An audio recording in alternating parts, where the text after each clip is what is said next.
Let's talk about partitions. This video may not apply to every installation, but if you're using PDK to manage multiple locations, this video is for you.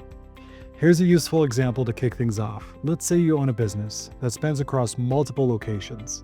As the business owner, you want to have control over all the doors in all your buildings, but you don't necessarily want the people working in one location to be able to access the doors of another location. Lucky for you, creating individual management for each space is really easy with PDK's partitioning feature. Here's how you can set it up.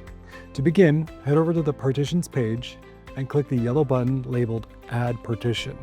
And just like everything else in PDK, you want to start things off by inputting a name.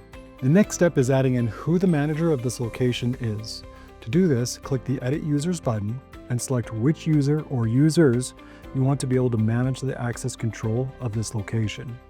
Then hit the Save button.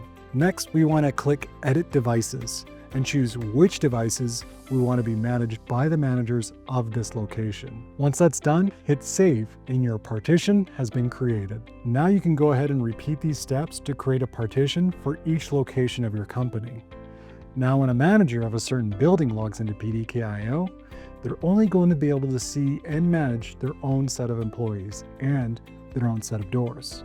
ProdataKey is easy to use anytime, anywhere, and on any device. Watch the next video in this series for more how-to instructions.